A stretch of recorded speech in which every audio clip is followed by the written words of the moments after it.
Okay, Ralph. This is the reason why I do not trust the Democrats and the left in general. It's not because of policy, although I have a problem with a lot of Democrat politics nowadays, in the last couple of years.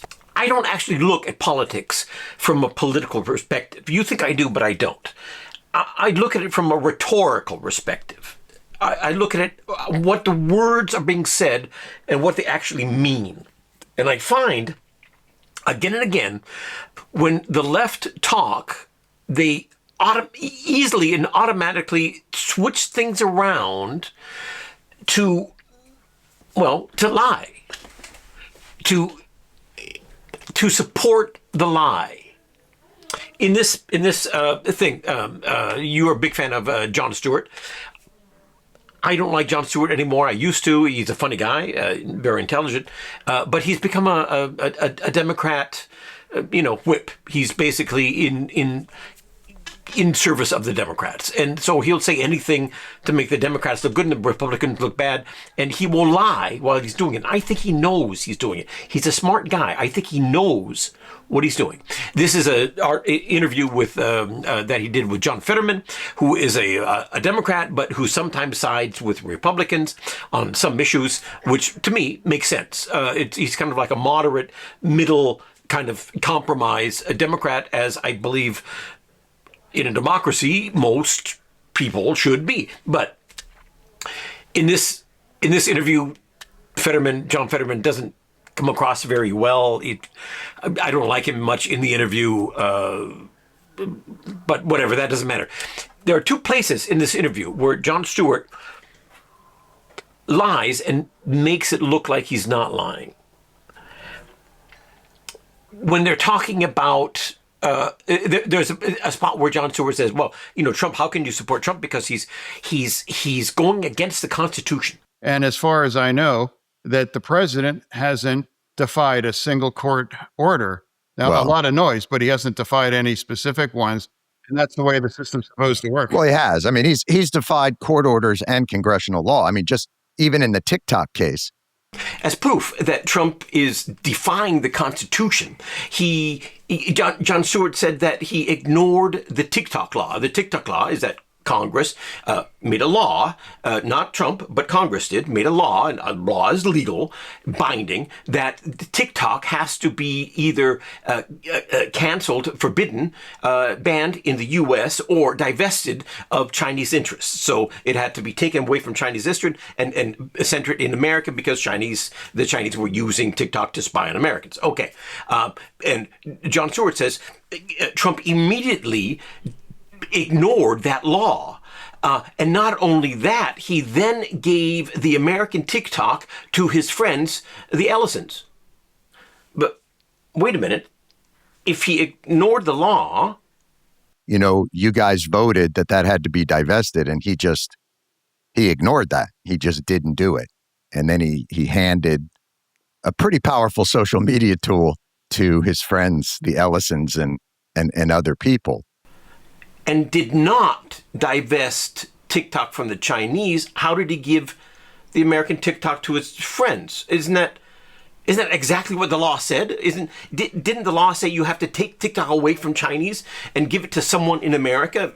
Whether it's a friend or not, or whether there was the highest bidder, I don't care. But isn't that exactly what he did? He in the same sentence, Jon Stewart contradicts himself. He says Trump ignored the law that told him to sell American TikTok to Americans, and then he sold it to Americans. He's using the contradiction, the argument that contradicts his argument to prove his argument. Only a leftist can do that, Ralph. Only a leftist. He's doing things that the Constitution, does not allow. It's a constitutional crisis. And we've heard this word again and again, constitutional crisis. And John Fetterman says, absolutely truthfully, as far as he knows, Trump has never done anything against the Constitution. He's tried to see what he can do and cut corners and push the envelope. But when the judgment comes and says, no, you cannot do that, he did not do that, and that's true. When the Supreme Court said, no, you can't send this guy off to, I don't know, it's South America somewhere. You have to bring him back and put him here, put him in front of a court here. He brought him back and put him in court here. He obeyed the decisions of the courts. He questioned the courts all the time, and he questions what the Constitution actually means. And that is what you're supposed to do. That's what lawyers do. That's what the Constitution is there for. That's what the Supreme Court is there for. It's there to interpret the law and the Constitution, that the Supreme Court makes the final decision, because it's clear that once you have a law, people are going to interpret the wording of the law and try to, get what they can get out of it. And that's normal, and that's a part of the process, and that's fine. That's what Trump does. That's what all the presidents have done before Trump. He's not the first one to do that. Everyone did that. And the Supreme Court says yes or no, and that's it. That's the end of the question. Trump obeys that and abides by those decisions. But John Stewart said, "No, I don't think he does." I have an example here, and the example is he had people deported. He had people deported who were American citizens, which you cannot do. The ICE. We're talking about ICE, right? ICE deporting illegal immigrants, and John Stewart said he had people deported who were American citizens, and that's against the Constitution. And then he corrected himself, and he said, "Oh, well, yeah, no, but I think he didn't necessarily have them deported. They were arrested and then let go." They're not just doing the criminals; they've deported citizens. Or they've jailed citizens. So they were arrested incorrectly. It was a false arrest. Well, that happens all the time. Police are constantly arresting people or, detaining people and saying, what's your, who are you? What are you involved with this crime? When the ICE agents go into a restaurant and there's 5 Mexicans there and none of them have their papers and they know that 3 of them are illegals, they're going to take all 5 of them and say, well, let's find out who you are. And then if one of them or 2 of them or whatever is a legal immigrant, then they let them go. And that's a normal thing. It's not nice. It would be nice if it didn't have to work that way. I mean, you can criticize it because it's not nice, and that's true. That's a true criticism. But it's not against the Constitution. It's not breaking laws at all. And so John Stewart said first, he deported American citizens. He said, oh no, he didn't deport them. He just arrested them. But he didn't go back on his claim that Trump was breaking the Constitution.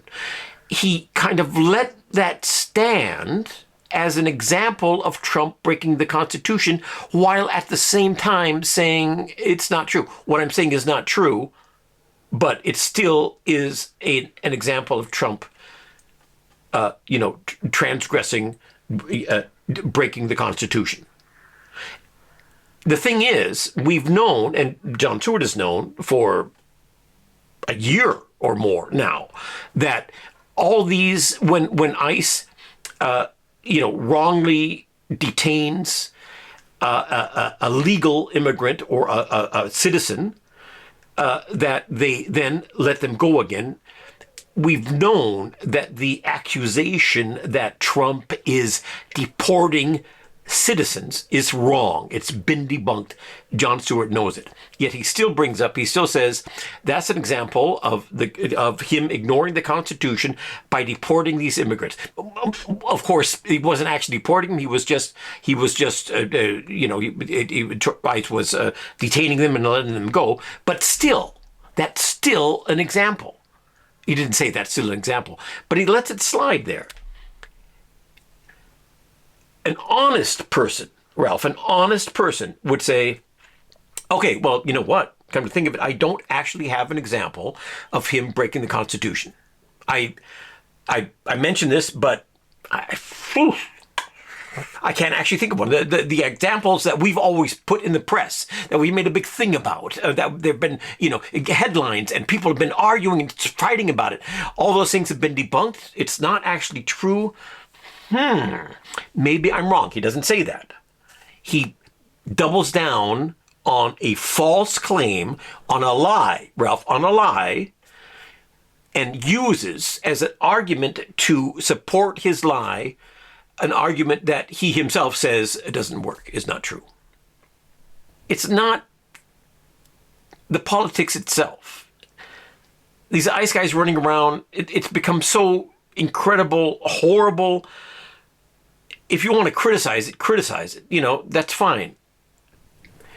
But criticize the things that can be criticized, and don't spread the lies and keep spreading them even when they've been debunked. Don't double down on the lies, because then I know that you're always lying. I know that you cannot be trusted to tell the truth. I know that when I listen to John Stewart, anything he says, I kind of have to ignore. I know that when I read the New York Times, the headlines of the New York Times, I know that if there's somewhere in there an adjective, maybe Trump, as a racist says this and this, Trump makes a racist remark. I know exactly that this is a racist remark is going to be some kind of interpretation, which is not really provable. It's just kind of the opinion of the writer. And yet it's in the headline. And I know exactly if I were to read that article, there will be somewhere in the article where it says, well, it's lower down in the article where it says it might be that Trump did not do this for reasons of racism, but because of this and this and this. But that's lower down in the article. In the headline, it's Trump is a racist or whatever. There's all kinds of things that they use to vilify Trump about this, or any enemy, anyone from the other side, any Republican. They use the same method to vilify any Republican.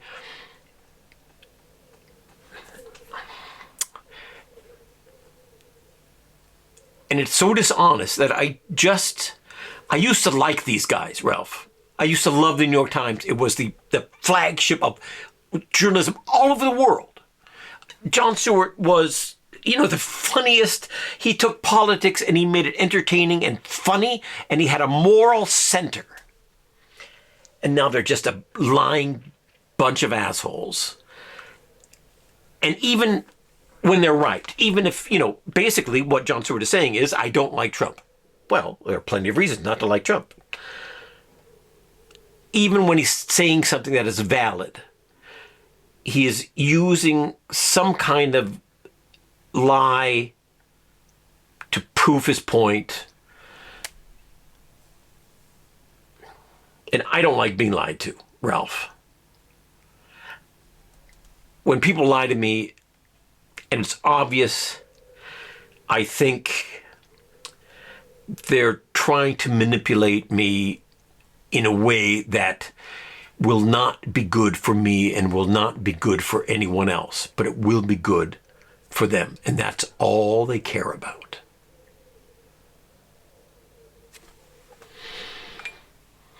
Well, here's the politics in the 21st century. 21st century America, 21st century Western world. We've come to this point. How are you? That was interesting. Yeah. I'm not really sure what to think here. He definitely feels very strongly about certain issues.